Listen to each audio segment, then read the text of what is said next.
یا ایھا الناس کلوا مما فی الارض حلالا طیبا ولا تتبعوا خطوات الشیطان انہ لکم عدو مبین۔ اے لوگو، زمین میں جو کچھ حلال اور پاکیزہ ہے اس میں سے کھاؤ، شیطان کی پیروی نہ کرو، وہ تم سب کا کھلا دشمن ہے۔ خوراک جو ہے یہ انسان کی ضرورت ہے، بنیادی ضرورت ہے۔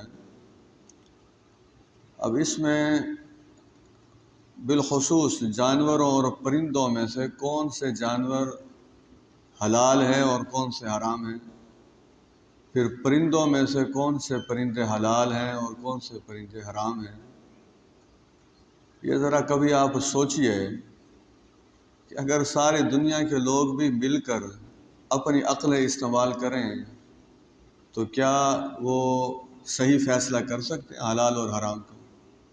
کیا فیصلہ کریں گے؟ کیا علم ہے ہم سب کے پاس؟ یہ اللہ کا شکر ادا کرنا چاہیے ہم سب کو کہ اللہ تبارک و تعالیٰ نے ہمیں خوراک کے حوالے سے حلال اور حرام کا علم دے دیا، الحمدللہ۔ اور یہ کوئی چھوٹی بات نہیں ہے، اسے چھوٹی چیز نہ سمجھا جائے۔ اب چونکہ خواتین موجود ہیں، میں کچھ چیزیں ملفوف انداز میں بیان کر رہا ہوں، وضاحت میں نہیں اس وقت بیان کر سکتا۔ اس خوراک کے اخلاقیات پر بڑے گہرے اثرات مرتب ہوتے ہیں۔ خوراک کیوں؟ یورپ جب تک خنزیر کا گوشت اپنے اوپر حرام نہیں کر لیتا اس وقت تک وہ بے حیائی سے نہیں بچ سکتا۔ اسی رکوع میں خنزیر کے گوشت کے حوالے سے بھی ہے کہ اسے ہم نے حرام قرار دیا۔ اس کے گوشت میں اور اس جانور میں ایسی خصلت موجود ہے کہ وہ گوشت استعمال کرنے والا لازماً بے حیائی کی طرف جائے گا۔ اللہ تبارک و تعالیٰ ساری چیزوں کے خالق ہے، اللہ تبارک و تعالیٰ کے علم میں ہے۔ اور معاملہ صرف یہ نہیں ہے، یہاں دو الفاظ استعمال ہوئے ہیں، حلال بھی ہو اور پاکیزہ بھی ہو۔ اس لیے یہ دیکھا جائے، اب تو امت مسلمہ میں سے بھی جو بڑے بڑے ہوٹلز کے حوالے سے یا اور تقریبات کے حوالے سے یہ خبریں جو سننے کو ملتی ہیں کہ فلاں مردہ جانور کا گوشت یا فلاں حرام جانور کا گوشت بھی کھلایا جاتا ہے، میں نام نہیں لینا چاہتا جانوروں کے۔ اب ان ہوٹل والوں سے پوچھیں تو وہ کہیں گے تو صحیح کہ ہم مسلمان ہی ہیں، تو جب مسلمان ہیں تو پھر سورۃ البقرہ کی اس آیت پر عمل کیوں نہیں کیا؟ قرآن مجید کی آیت پر عمل نہ کرنے کا نقصان انفرادی سطح پر بھی ہوتا ہے اور اجتماعی سطح پر بھی ہوتا ہے۔ اور معاملہ صرف یہ نہیں ہے، بعض اوقات ایک چیز حلال ہوتی ہے لیکن پاکیزہ نہیں ہوتی۔ مثلا بکری حلال ہے لیکن وہ ہے کسی اور کی، اور اسے پکڑ کر کوئی ذبح کر کے کہے کہ یہ حلال ہی جانور میں نے کھایا ہے، وہ جانور تو حلال ہے لیکن جس طریقے سے اس نے حاصل کیا ہے وہ اس کے لیے حرام ہے۔ اس لیے دونوں چیزوں کو مد نظر رکھنا چاہیے۔ اللہ تبارک و تعالیٰ یہ فرما رہے ہیں شیطان تمہارا کھلا دشمن ہے۔ آپ خود سوچئے، کبھی کوئی آدمی اپنے دشمن کے ہاتھ میں بھی کھیلتا ہے؟ دشمن تو سارے بچنے کی کوشش ہی کرتے ہیں نا۔ ایسا ہوتا ہے کہ آدمی اپنے آپ کو دشمن کے حوالے کرتا ہے کہ جو میرے ساتھ کرنا ہے کرے۔ تو یہ بے حیائی کے راستے کی طرف جانا، حرام کے راستے کی طرف جانا، سود کے راستے کی طرف جانا، رشوت کی طرف جانا، ملاوٹ کی طرف جانا، جھوٹ کی طرف جانا، دھوکے دینا، گاڑیاں لوٹ لینا، لوگوں کے پیسے کھینچ لینا، عورتوں کے زیورات اتار لینا، ان کے جسموں کو نوچنے کی خواہش اپنے اندر پیدا کرنا۔ مجھے یہ بتائیے، یہ حرکتیں کرنے والے جتنے افراد ہیں وہ سارے کے سارے کس کے ہاتھوں میں کھیل رہے ہیں؟ وہ شیطان کے ہاتھوں میں۔ تو انہیں اپنے آپ کو دیکھنا چاہیے کہ کہیں ایسا تو نہیں ہے کہ شیطان نے میرے جسم کا کنٹرول سنبھالا ہوا ہے۔ اعضاء اللہ تبارک و تعالی نے مجھے عطا کیے ہیں لیکن اس کا استعمال شیطان کے خواہشات کے مطابق ہو رہا ہے۔ تو پھر جیسے اعلان ہوتا ہے نا بعض اوقات مساجد میں اللہ تبارک و تعالی ہمارے بچوں کو، خود ہمیں بھی محفوظ رکھیں کہ جی بچہ کسی نے اغوا کر لیا ہے، جیسے بچے اغوا ہو جاتے ہیں ویسے پورا انسان اغوا ہو جاتا ہے۔ آنکھیں اغوا کر لی ہیں شیطان نے، کان اغوا کر لیے ہیں شیطان نے، زبان اغوا کر لی ہے شیطان نے، دل اغوا کر لیا ہے شیطان نے، بلکہ شیطان جو ہے وہ وقت کو بھی اغوا کر لیتا ہے۔ دن کا وہ سارا وقت جو گناہوں میں گزرتا ہے شیطان اس وقت کو اغوا کر لیتا ہے، اور رات کے وہ لمحات جو گناہوں کے منصوبے میں یا گناہوں کے کمانے میں صرف ہوتے ہیں وہ سارے لمحات شیطان اغوا کر لیتا ہے۔ خوش نصیب آدمی وہ ہے جو شیطان کو یہ بات کہہ دے کہ میرے پاس تمہاری بات پر عمل کرنے کے لیے کوئی ایک لمحہ بھی نہیں ہے، میں سارے لمحات میں اس ذات کی اطاعت کروں گا جس ذات نے مجھے وہ لمحات عطا کیے ہیں۔ تو کیا اس کی شعوری کوشش ہوگی انشاءاللہ؟ اسی طریقے سے دیکھیے اسی رکوع میں اللہ تبارک و تعالی نے 3 نام بتائے ہیں کہ وہ لوگ بہرے بھی ہیں، گنگے بھی ہیں، اندھے بھی ہیں۔ کافروں کے حوالے سے ہیں ویسے تو یہ 3 نام۔ اب ہم دیکھتے ہیں کہ دنیا میں اس وقت جتنے کافر ہیں وہ سنتے تو ہیں، پیدائشی بہرا ہونا علیحدہ بات ہے، پیدائشی اندھا ہونا علیحدہ بات ہے، پیدائشی گنگا ہونا علیحدہ بات ہے۔ کوئی آپ سے پوچھ لے قرآن میں اندھا کسے کہا جاتا ہے، یا قرآن کے نزدیک گنگا کون ہے، یا قرآن کے نزدیک بہرا کون ہے، تو آپ کو اس کا جواب آنا چاہیے قرآن مجید کے نزدیک بہرا وہ ہے جو ساری آوازیں سنے لیکن حق کی آواز نہ سنے۔ میں ایک بات کہہ رہا ہوں، کوئی غلط بات نہیں ہے، آپ محسوس نہ کیجیے گا۔ جب مسجد کے میناروں سے اذان کی آواز جاتی ہے، ظاہر ہے آپ کے گھروں میں جاتی ہے اذان کی آواز، اس وقت اپنے کمرے میں بیٹھے رہنا اور ان اذان کے کلمات کے جواب میں مسجد میں نہ آنا، مجھے یہ بتائیے کہ کیا واقعی یہ اذان کے کلمات سن لیے ہوتے ہیں اس وقت، یا بہرے پن کا ثبوت دیتا ہے انسان؟ میرے نزدیک جو اذان کے کلمات سن کر مسجد کی طرف نہیں آتا وہ بہرا ہے، بہرا، اس نے وہ حق کی دعوت سنی ہی نہیں ہے درحقیقت۔ اسی طریقے سے دوسرا لفظ جو یہاں آیا ہے وہ ہے گنگا۔ گنگا وہ ہے قرآن کے نزدیک جو حق کی دعوت نہیں دیتا، توحید کی دعوت نہیں دیتا، حلال کی دعوت نہیں دیتا، برائیوں سے منع نہیں کرتا، کہیں حق کی گواہی کی ضرورت آ گئی ہے وہاں اس کی زبان خاموش، کہیں حق کے پرچار کی بات ہے وہاں اس کی زبان خاموش، کہیں حق کی بالادستی کے لیے جد و جہد اور کوشش کی ضرورت ہے وہاں اس کی زبان خاموش ہے۔ تو جس آدمی کی زبان حق کے لیے خاموش ہو جاتی ہے قرآن اسے گنگے کے الفاظ سے یاد کرتا ہے۔ اور آخری بات، آخری جو صفاتی نام اللہ تبارک و تعالیٰ نے بتایا وہ ہے اندھا۔ اللہ کی کائنات میں سفر کرنا، اللہ تبارک و تعالیٰ کی نعمتوں کو استعمال کرنا، اس پورے کائنات کے مناظر کا مشاہدہ کرنا، لیکن اس کائنات سے توحید کا سبق حاصل نہ کرنا، حق کے راستے کو نہ پہچاننا، صراط مستقیم پر نہ چلنا، انبیاء کے راستے کو نہ پہچاننا، خیر اور شر کے درمیان تمیز نہ کرنا۔ ہمیں یہ تو بڑا پتہ لگ جاتا ہے سفید ہے یہ سیاہ ہے، یہ بھی ہمیں بڑا پتہ لگ جاتا ہے کہ یہ کلر فلاں ہے یہ فلاں کلر ہے۔ جب ہمیں ان چیزوں کا پتہ لگ جاتا ہے تو ہمیں یہ پتہ کیوں نہیں لگتا کہ یہ جائز ہے یہ ناجائز ہے، یہ حلال ہے یہ حرام ہے، یہ طیب ہے یہ خبیث ہے، یہ اللہ کی پسندیدہ ہے یہ اللہ کی ناپسندیدہ ہے؟ تو یہ چیزیں بھی ہمیں پتہ لگ جانی چاہیے۔ اب آگے دیکھیے اسی رکوع میں نے آپ سے کہا تھا نہ میں یہ چاہتا ہوں اور نہ کوئی ایسا درس جو ہے پھر وہ زیادہ فائدہ مند ثابت ہوتا ہے۔ قرآن مجید تو ایسی عظیم کتاب ہے کہ اس کی ایک آیت پر بھی کئی سال لگ جائیں، اتنا مفہوم ہے اور اتنا علم کا خزانہ ہے۔ لیکن بہرحال ہم جب یہاں بیٹھتے ہیں تو ہمیں علمی باتیں پتہ لگنی چاہیے، پھر ہمارے اندر عمل کا جذبہ آنا چاہیے۔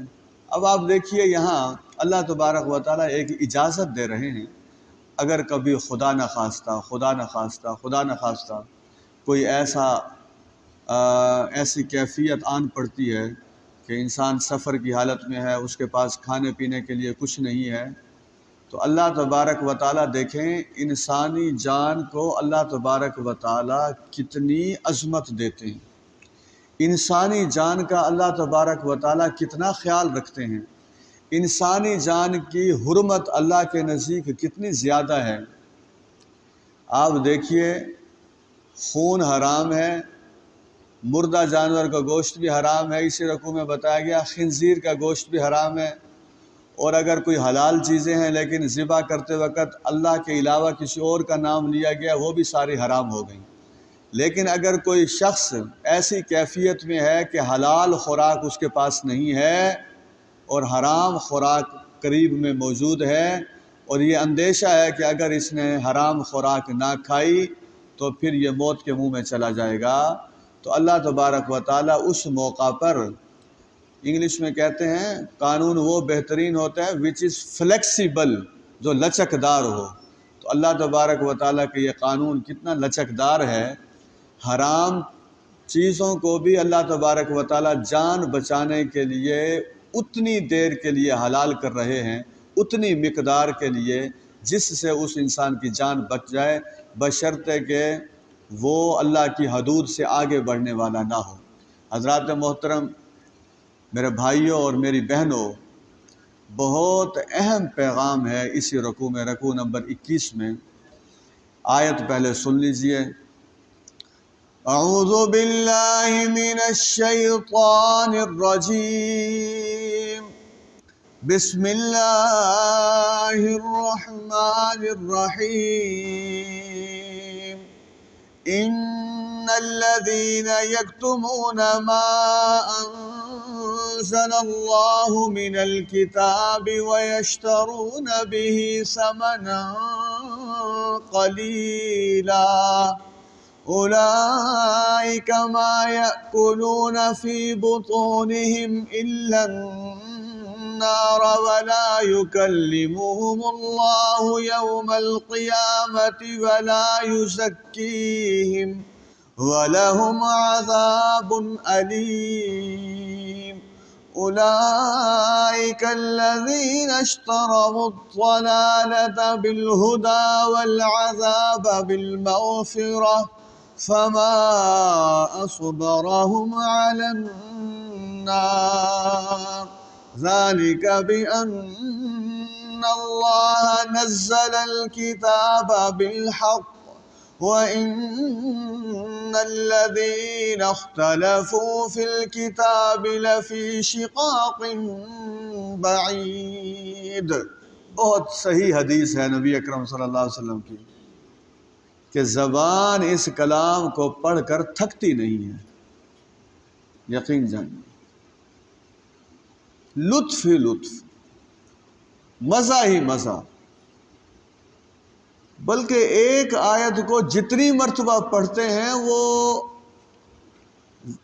7ویں مرتبہ فرض کریں پڑھا ہے تو 7ویں مرتبہ کا جو لطف ہے وہ پہلے 6 سے زیادہ ہو جاتا ہے۔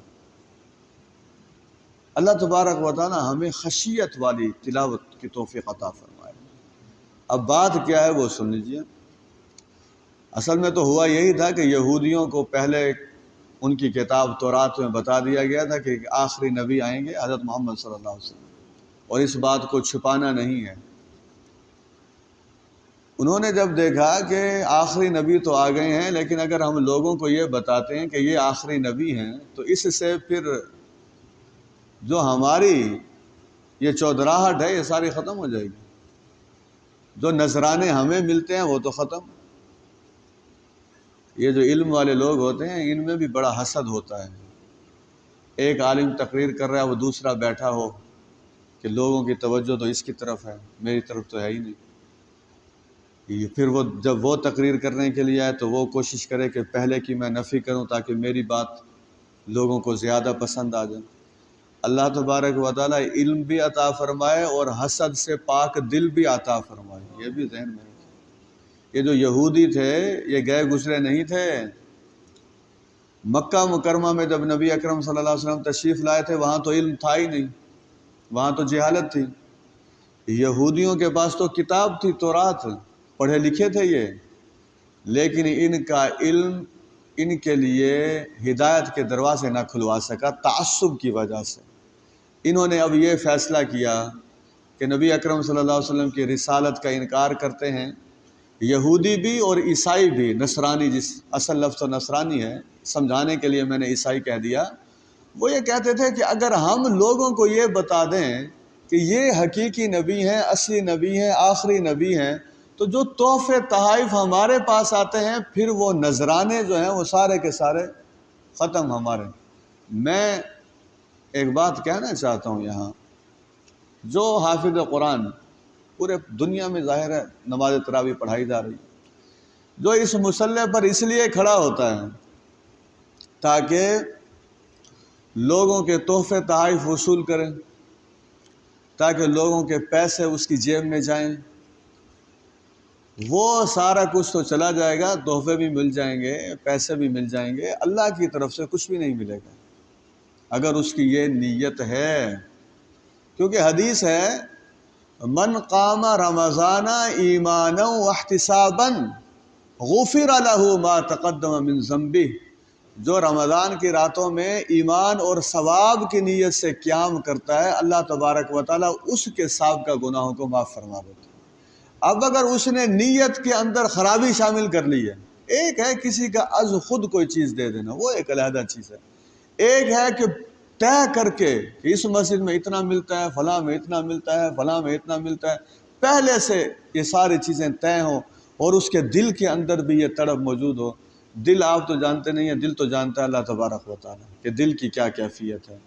اس لیے یہ جو مال کے حریص لوگ ہیں وہ بہت بڑا نقصان کر رہے ہیں اپنا۔ ابھی آپ نقصان سنیں گے جب آپ خود کانوں کو ہاتھ لگائیں گے اور آپ کہیں گے کہ انشاءاللہ حق کی بات کو کبھی نہیں چھپاؤں گا، جتنا حق مجھے پتا ہے وہ انشاءاللہ بیان کروں گا۔ میں اس وقت ویسے بھی اخلاقی تقاضا بھی یہ ہے لوگوں کے نام نہ لیے جائیں، ہم نام نہیں لیتے، لیکن میں ذمہ داری سے بات کہہ رہا ہوں۔ کئی لوگ مال کمانے کے لیے، موجودہ امت مسلمہ کے کئی لوگوں نے مال کمانے کے لیے حقیقی اور درست عقائد کو بھی چھپا لیا ہے، غلط عقائد کی دعوت دیتے ہیں، غلط تعبیر کرتے ہیں قرآنی آیات کی۔ اس کے پیچھے کیا ہے وہی مال جو یہودیوں اور نصرانیوں کو مطلوب تھا۔ اور آپ کو حیرت نہیں ہونی چاہیے بلکہ آپ کو فکر مندی ہونی چاہیے، کیونکہ نبی اکرم صلی اللہ علیہ وسلم نے فرمایا تھا میری امت ہر وہ کام کرے گی جو یہودیوں اور نصرانیوں نے کیا ہے۔ تو یہ دعا مانگا کریں کہ پروردگار ہمیں یہودیوں اور نصرانیوں کے سارے غلط طریقے سے اپنی خاص حفاظت عطا فرما، ہم ان لوگوں میں سے نہ ہوں جو کرنے والے ہوں۔ وہ حق کو چھپایا کرتے تھے، یہاں بھی حق کو چھپا لیا ہے۔ بلکہ اگر مجھے یہ فقرہ کہنے دیں تو بے جا نہ ہوگا، اب تو کئی ممالک کے حکمران ایسے ہیں جو شریعت کو بھی چھپانا چاہتے ہیں، سارے کی ساری چیز۔ میں نام لے دوں تو پھر بھونچال آ جائے گا۔ شریعت کو بھی چھپانا چاہتے ہیں، شریعت کو چھپا کر مال بٹورنا چاہتے ہیں۔ جانتے ہیں نقصان کیا ہوگا؟ اگر اللہ تبارک و تعالیٰ کی نازل کردہ کتاب کی باتوں کو چھپائیں گے تھوڑے سے مال کی خاطر، سزا سن لیجئے۔ پہلی سزا فرمایا یہ لوگ جو کچھ ان مالوں کے ذریعے اپنے پیٹوں میں ڈال رہے ہیں، یہ سمجھ لیں یہ اپنے پیٹوں میں آگ ڈال رہے ہیں۔ حرام مال جب انسان کھاتا ہے، اب میں نے ابھی دعا میں بھی یہ باتیں کی تھی، میں دہرانا نہیں چاہتا وقت پر تاکہ ہم مکمل کر لیں۔ حرام مال جب انسان ہاتھ میں پکڑتا ہے یا اس کی کوئی چیز کھا رہا ہوتا ہے، وہ سمجھا کرے میں آگ کا شعلہ کھا رہا ہوں۔ وہ چاہے ہماری بہنیں سن رہی ہیں وہ بھی سوچیں کہ میرا شوہر کیا کما کے لاتا ہے، میرا باپ بیٹی کہے کیا کما کر لاتا ہے، بہن کہے میرا بھائی مالی حوالے سے کون سی سرگرمی اختیار کیے ہوئے ہے۔ تو پہلی سزا تو ایسے لوگوں کو یہ ملے گی، حق کی دعوت کو ختم کرنے والوں کو، حق کی دعوت کو چھپانے والوں کو، حقیقی علم لوگوں کو نہ بتانے والوں کو اس لیے عالم کی جہاں بہت بڑی فضیلت ہے وہاں عالم کی ذمہ داری بھی بہت بڑی ہے۔ اگر عالم کے لیے تو بڑی فضیلت ہے، عالم کے لیے فرشتوں یہ جو آسمان کے فرشتے ہیں وہ دعائیں مغفرت کرتے ہیں، عالم کے لیے سمندر کی مچھلیاں دعائیں مغفرت کرتی ہیں، عالم کے لیے زمین کی ساری مخلوق دعائیں مغفرت کرتی ہے۔ عالم اب اگر کوئی عالم گھر جا کے سو جائے اور دوسرا آدمی جو ہے عالم نہیں ہے وہ قرآن مجید کی تلاوت کرنا شروع کر دے، جو سویا ہوا عالم ہے وہ تلاوت کرنے والے عابد سے زیادہ فضیلت رکھتا ہے۔ عالم کی تو یہ شان ہے، لیکن وہ اس وقت ہے جب وہ حق کے ساتھ جڑا ہوا ہے۔ جیسے وہ حق کو فراموش کرے گا پھر وہ جو اس کا علم ہے جو اسے جہالت سے ہی نہیں بچا سکا تو پھر اس علم کا کیا کہنا۔ اس لیے دوسری سزا بھی سن لیجئے، یہ سزا تو آپ نے سن لی۔ دوسری سزا یہ ہے قیامت والے دن ایسے حق فروش، حق بیچنے والے، حق کو چھپانے والے لوگوں سے اللہ تبارک و تعالی کلام نہیں فرمائیں گے۔ کتنی بڑی سزا ہے۔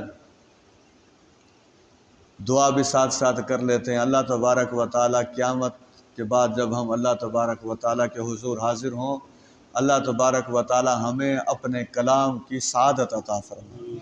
اللہ تبارک و تعالی کی کیا خوبصورت گفتگو ہوگی، اور وہ رب جب کلام پاک جو اس کا اپنا کلام ہے جب وہ سنائے گا تو اس کی تلاوت کا جو لطف ہوگا، اہل جنت اس لطف کو پا کر جنت کو بھی بھول جائیں گے، یوں سمجھ لیجیے۔ اللہ ہمیں وہ سعادتیں عطا فرمائے۔ دو سزائیں ہو گئی، تیسری بھی سن لیجیے۔ اللہ تبارک و تعالی انہیں پاکیزہ نہیں کریں گے۔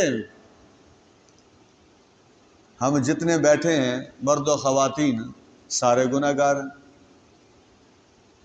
اب اگر قیامت والے دن اللہ تبارک و تعالی ہمارے گناہوں کو پاک صاف نہ کریں، ہمیں گناہوں سے پاک صاف نہ کریں اور گناہوں کا بوجھ ہمارے اوپر لدا رہے تو مجھے بتائیے کامیابی مل سکتی ہے؟ تو تیسری سزا یہ ہوگی اللہ تبارک و تعالی ایسے لوگوں کو پاک صاف نہیں کریں گے۔ چوتھی سزا ایسے لوگوں کے لیے دردناک عذاب ہے، اور بڑی خوبصورت بات ہے، اللہ تبارک و تعالی نے اتنا زبردست انداز اختیار کیا ہے کہ کمال کر دیا۔ سبحان اللہ۔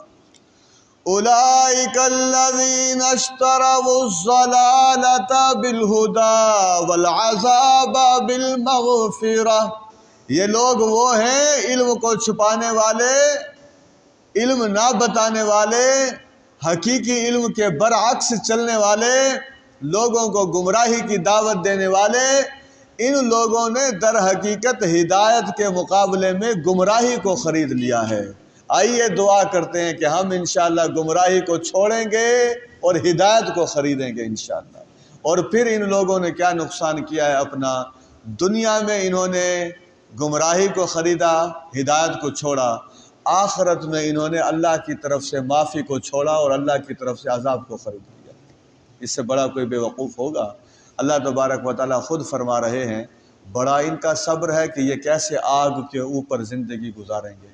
اللہ تبارک و تعالیٰ ہمیں اس سے بھی محفوظ فرمائے۔ فرمایا اللہ نے جو کتاب نازل کی ہے وہ حق کے ساتھ نازل کی ہے۔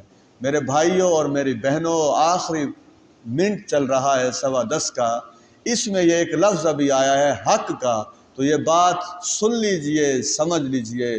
قرآن کے عقائد حق، قرآن کی عبادات حق، قرآن کا نظام معاشرت حق، قرآن کا نظام سیاست حق، قرآن کا نظام عدالت حق، قرآن کا آئلی نظام حق، قرآن کا تعلیمی نظام حق، قرآن کی انسان کے انجام کے حوالے سے جنت اور جہنم کی شکل میں ساری باتیں حق، قرآن کا الحمد سے لے کر والناس تک سارا پیغام حق ہی حق ہے۔